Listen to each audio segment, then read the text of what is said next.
ചെയ്യാൻ കഴിയുന്നില്ലെങ്കിലും ദുആ ചെയ്യാൻ സമയമില്ലെങ്കിലും മനസ്സറിഞ്ഞുകൊണ്ട് അസ്തഗ്ഫിറുല്ലാഹ് എന്നെങ്കിലും പറയണേ. അസ്തഗ്ഫിറുല്ലാഹ് പറഞ്ഞാ കിട്ടുന്ന പ്രതിഫലം അറിയുമോ? അല്ലാഹുവിന്റെ പ്രവാചകൻ സല്ലല്ലാഹു അലൈഹി വസല്ലമ തങ്ങൾ പറഞ്ഞു തരികയാ. അനസ് റളിയല്ലാഹു തആല പറയുകയാണ്, അല്ലാഹുവിന്റെ പ്രവാചകനും സഹാബത്തും ഒരു യാത്ര പോയി. അല്ലാഹുവിന്റെ റസൂൽ ഒരു സ്ഥലത്തെത്തിയപ്പോ പറഞ്ഞു, സഹാബാ എല്ലാവരും അസ്തഗ്ഫിറുല്ലാഹ് പറ സഹാബാ, എല്ലാവരും അസ്തഗ്ഫിറുല്ലാഹ് പറ സഹാബാ. സഹാബത്ത് അസ്തഗ്ഫിറുല്ലാഹ് പറയാൻ തുടങ്ങി.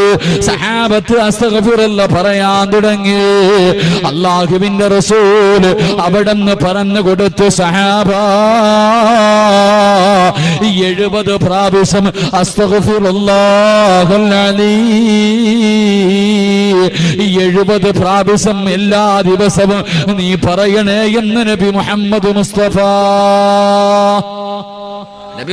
മുസ്തഫ സല്ലല്ലാഹു അലൈഹി വസല്ലം അസ്തഗ്ഫിറുല്ലാഹ് എന്ന് ഒരു ദിവസം 70 പ്രാവശ്യം പറയണം. അല്ലാഹു ഭാഗ്യം നൽകി അനുഗ്രഹിക്കുമാറാകട്ടെ. അല്ലാഹു ഭാഗ്യം നൽകി അനുഗ്രഹിക്കുമാറാകട്ടെ. എന്റെ 70 എന്ന് എണ്ണം പറയാനുള്ള കാരണം എന്താ? 70 പ്രാവശ്യം അല്ലാഹുവിന്റെ റസൂൽ സല്ലല്ലാഹു അലൈഹി വസല്ലം തങ്ങൾ എണ്ണം തന്നെ പറഞ്ഞു 70 പ്രാവശ്യം അസ്തഗ്ഫിറുല്ലാഹ് പറയണം. അനസ് റളിയല്ലാഹു തആല അൻഹു ചോദിച്ചു, നബി എന്തിനാ 70 എന്ന് എണ്ണം പറഞ്ഞ്? 70 എന്ന് എണ്ണം പറയാനുള്ള കാരണം എന്താ?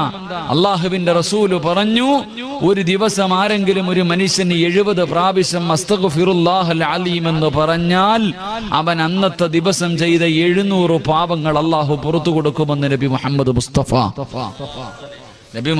മുസ്തഫ. സ്വലാത്തിന്റെ മഹത്വം ഞാൻ പറഞ്ഞിട്ടുണ്ട്. എനിക്കൂടെ മടിയുണ്ടാകും നിങ്ങൾ എങ്ങനെ ഇരുന്ന. ചിലപ്പോ ഇത് തന്നെ ഇടിഞ്ഞ് തലയെ വീണ് കളയും. അതുകൊണ്ട് നല്ലൊരു സദസ്സ അഷ്റഫുൽ ഖൽഖി നബി മുഹമ്മദ് മുസ്തഫ. 70 പ്രാവശ്യം അസ്തഗ്ഫിറുല്ലാഹ് എന്നൊരു മനുഷ്യൻ പറഞ്ഞാൽ അന്ന് രാവിലെ ഉറക്കത്തിൽ നിന്ന് എഴുന്നേറ്റത് മുതൽ കിടന്നുറങ്ങുന്നത് വരെ ചെയ്ത 700 പാവങ്ങൾ അല്ലാഹു പുറത്തു തരുമെന്ന് അഷ്റഫുൽ ഖൽഖി നബി മുഹമ്മദ് മുസ്തഫ. 700. അനസ് റളിയല്ലാഹു തആല അൻഹു ചോദിച്ചു, നബിയേ നമ്മളെ കുറിച്ച് ഓർത്തിട്ടായിരിക്കും അനസ് റളിയല്ലാഹു തആല അൻഹു ചോദിച്ചു, ഇനി ഒരു മനുഷ്യന് 700 പാപങ്ങളെക്കാൾ കൂടുതൽ ചെയ്താലോ? 700 പാപങ്ങളെക്കാൾ കൂടുതൽ ഒരു മനുഷ്യൻ ചെയ്താലോ? അല്ലാഹുവിന്റെ റസൂൽ പറഞ്ഞു, ഓന്റെ കാര്യം വിട്ടേക്ക്, അവന്റെ കാര്യത്തിൽ പിന്നെ ചർച്ചയില്ല. അല്ലാഹു നമ്മളെ കാക്കുമാറാകട്ടെ. ഒരു ദിവസം 700 പാപത്തിൽ കൂടുതൽ ചെയ്യുന്നവനെ കുറിച്ച് പിന്നെ എന്താ പറയാ?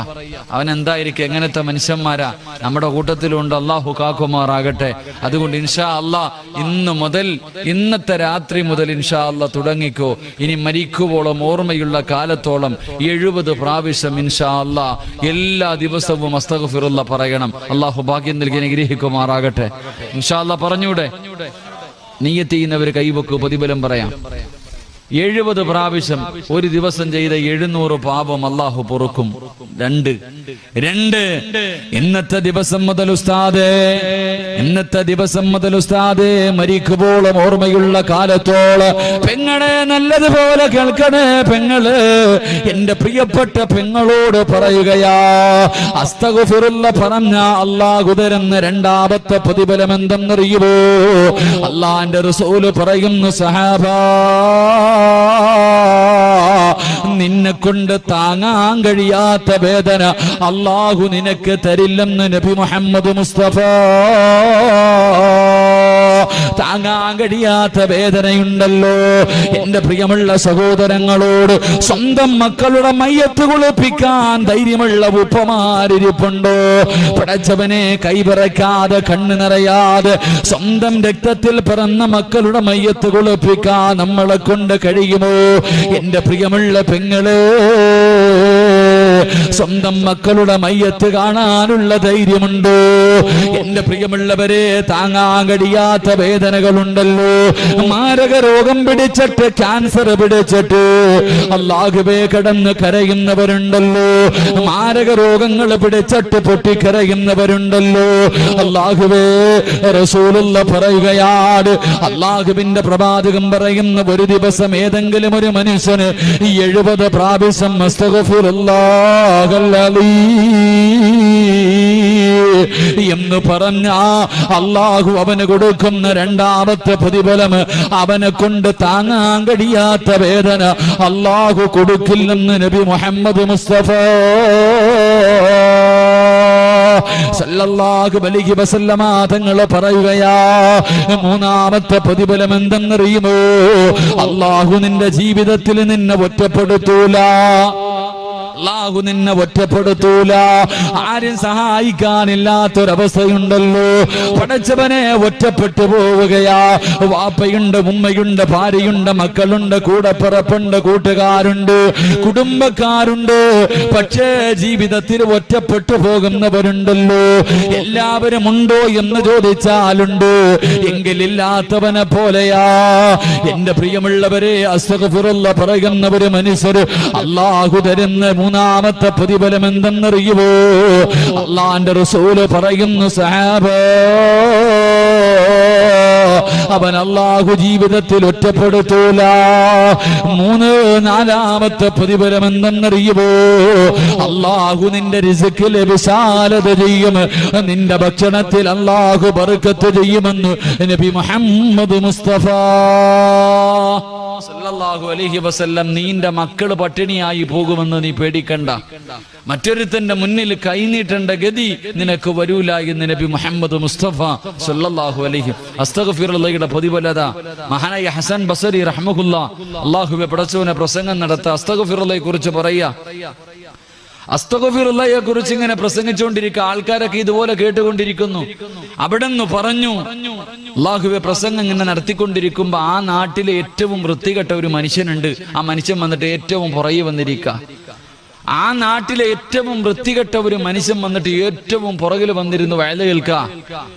മഹാനായ ഹസൻ ബസരി റളിയല്ലാഹു റഹ്മഹുല്ലാഹ് അല്ലാഹു അവിടെ നിന്ന് പറഞ്ഞു, പടച്ചവനെ, ഏതെങ്കിലും ഒരു മനുഷ്യൻ മനസ്സറിഞ്ഞുകൊണ്ട് തൗബ ചെയ്യുന്ന മനസ്സോടുകൂടി അസ്തഗ്ഫിറുല്ലാഹ് എന്ന് പറഞ്ഞാൽ അല്ലാഹു അവന്റെ പാവം മുഴുവനും പുറത്തു കൊടുക്കും. ഇങ്ങനെ പറഞ്ഞപ്പോ ആ ഏറ്റവും വലിയ പാവിയായ ആ നാട്ടിലെ ഏറ്റവും വൃത്തികെട്ട മനുഷ്യൻ എഴുന്നേറ്റ് നേരെ സ്റ്റേജിന്റെ മുന്നിൽ വന്നു. സ്റ്റേജിന്റെ മുന്നിൽ വന്നിട്ട് ഹസൻ ബസരിയോട് ചോദിച്ചു, അത്രേ, അല്ലാഹു എനിക്ക് പുറത്തു തരൂ, അല്ലാഹു എനിക്ക് പുറത്തു തരുമോ? മഹാനായ ഹസൻ ബസരി റഹ്മത്തുള്ളാഹി പറഞ്ഞു, എടാ, നിനക്കല്ല, നിന്നെ പോലെ 100 എണ്ണം ചോദിച്ചാലും അല്ലാഹു പുറത്തു തരും. നിന്നെ പോലെ 100 എണ്ണം അല്ലാഹുവിനോട് ചോദിച്ചാലും അല്ലാഹു പുറത്തു തരും. അല്ലാഹുവേ പടച്ചവനെ, ആ ചെറുപ്പക്കാരൻ ഏറ്റവും പുറകിൽ പോയിരുന്നു. ഏറ്റവും പുറകിൽ പോയിരുന്നിട്ട് അല്ലാഹുവേ പടച്ചവനെ കുനിഞ്ഞിരുന്നിട്ട് കരയാൻ തുടങ്ങി. അല്ലാഹുവെ കുനിഞ്ഞിരുന്നിട്ട് കരയാൻ തുടങ്ങി. പടച്ചവനെ പൊട്ടിക്കരഞ്ഞുകൊണ്ട് ഈ മനുഷ്യൻ അല്ലാഹുവിനോട് പറഞ്ഞു, അത്രേ, പടച്ചവനെ, അല്ലാഹുവെ, ഒരുപാട് പാപങ്ങൾ ചെയ്തവനാ ഞാൻ. ഒരുപാട് പാപങ്ങൾ എന്റെ ജീവിതത്തിൽ ചെയ്തിട്ടുണ്ട്. എങ്ങനെയാണ് തൗബ ചെയ്യേണ്ടെന്ന് പോലും എനിക്കറിയില്ല പടച്ചവനെ. ഒരുപാട് പാപം ഞാൻ ചെയ്തവനാ. എങ്ങനാണിത് മുഴുവനും നിന്നോട് ചോദിക്കേണ്ടെന്ന് പോലും എനിക്കറിയില്ല. എങ്കിൽ ഈ മനുഷ്യൻ പറഞ്ഞു, മനസ്സറിഞ്ഞുകൊണ്ട് അസ്തഗ്ഫിറുല്ലാഹ് പറഞ്ഞാൽ നീ പുറത്തു തരുമെന്ന്. അല്ലാഹുവേ, ഇനി ഒരിക്കലും ഞാൻ ചെയ്യില്ല പടച്ചവനെ.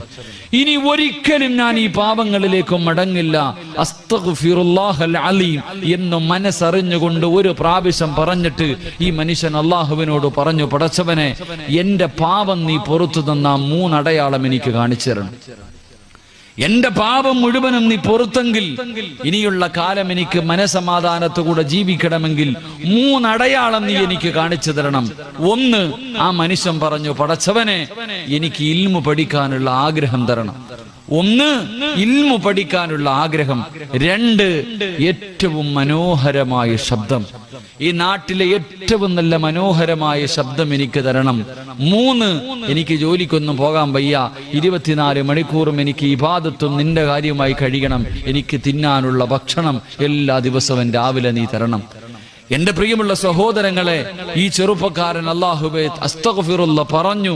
ഉടനെ തന്റെ മനസ്സിന്റെ ഉള്ളിൽ ഇൽമു പഠിക്കാനുള്ള ആഗ്രഹം തോന്നി. നേരെ ഹസൻ ബസ്രി റഹ്മത്തുള്ളാഹിയുടെ അടുക്കൽ പോയിട്ട് ഇൽമു പഠിക്കാൻ തുടങ്ങി. ഒരൊറ്റ അസ്തഗ്ഫിറുല്ലാഹയുടെ പ്രതിഫല പറയണേ. എന്റെ പ്രിയമുള്ള സഹോദരങ്ങളെ, പെട്ടെന്ന് 3 അടയാളം അല്ലാഹു കാണിച്ചു കൊടുത്തു. ഒന്ന്, ഇൽമു പഠിക്കാനുള്ള ആഗ്രഹം കൊടുത്തു. ഇൽമു പഠിക്കാൻ തുടങ്ങി കഴിഞ്ഞപ്പോൾ അല്ലാഹുവേ അദ്ദേഹത്തിന്റെ ശബ്ദം മനോഹരമായ ശബ്ദം. എന്റെ പ്രിയമുള്ളവരെ, ചരിത്രം പറയുന്നു, ഇദ്ദേഹം അല്ലാഹുവിന്റെ ഖുർആൻ ഓതുമ്പോ പറവകൾ പോലും വന്നിരിക്കുമായിരുന്നു അത്രേ. ഇദ്ദേഹം ഖുർആൻ ഓതുന്നത് കേൾക്കാൻ പറവകൾ പോലും മൃഗങ്ങൾ പോലും വന്ന് മുന്നിലിരിക്കുമായിരുന്നു അത്രേ. തെറ്റ് ചെയ്യാൻ, കള്ളു കുടിക്കാൻ, വ്യഭിചരിക്കാൻ വേണ്ടി വീട്ടിൽ നിന്നൊരു ചെറുപ്പക്കാരൻ ഇറങ്ങിപ്പോകുമ്പോ ഈ ഖുർആൻ ഓതുന്ന ശബ്ദം കേൾക്കുമ്പോ അവൻ വന്ന് അവിടെ ഇരുന്ന് നന്നാകുമായിരുന്നു. അത്രയ്ക്കും മനോഹരമായ ശബ്ദം. 3, എല്ലാ ദിവസവും വീടിന്റെ കവാടം തുറക്കുമ്പോ വീടിന്റെ പുറത്ത് ഭക്ഷണം ഉണ്ടാകുമായിരുന്നു. ഞാനിത് പറഞ്ഞത് ഒരു അസ്തഗ്ഫിറുല്ലാഹയുടെ പ്രതിഫലമായി എത്ര പാപം ചെയ്തവനാണെങ്കിലും അള്ളാഹുവിന്റെ മുന്നിൽ പറ, അള്ളാഹു നിനക്ക് പുറത്തു തരുമെന്ന് നബിയുനാ റസൂലുള്ളാഹി സ്വല്ലല്ലാഹു. അതുകൊണ്ട് അള്ളാന്റെ റസൂല് പറയുന്നു, എന്റെ പ്രിയമുള്ള സഹോദരങ്ങളെ, മരണത്തെക്കുറിച്ചുള്ള അധികമായിട്ട് ചിന്ത വന്നു കഴിഞ്ഞാൽ തൗബ ചെയ്യും. തെറ്റ് ചെയ്താ പിന്നെ സമാധാനമില്ല. ശൈത്താൻ നമ്മുടെ പുറകിൽ നടന്നിട്ട് നാണം കെട്ടിട്ട് പോണം. ശൈത്താൻ നമ്മുടെ പുറകിൽ നടന്നിട്ട് നാണം കെട്ടിട്ട് പോണം. ഇവന്റെ പുറകിൽ നടന്നിട്ട് കാര്യമൊന്നുമില്ല. ഇവനെ കൊണ്ട് കഷ്ടപ്പെട്ട് എങ്ങനെയെങ്കിലും ഒരു തെറ്റ് ചെയ്യിപ്പിക്കും. ഉടനെ ഇവൻ തൗബ ചെയ്യും, പിന്നെയും ചെയ്യിപ്പിക്കും, പിന്നെയും തൗബ ചെയ്യും, പിന്നെയും ചെയ്യിപ്പിക്കും, പിന്നെയും തൗബ ചെയ്യും. അവസാനം ശൈത്താൻ ഇനി ഇവന്റെ പുറകിൽ നടന്നിട്ട് കാര്യമില്ല എന്ന് പറഞ്ഞ് മടങ്ങി പോകണം. അള്ളാഹു അങ്ങനെയുള്ളൊരു മനസ്സ് നൽകി നിഗ്രഹിക്കുമാറാകട്ടെ.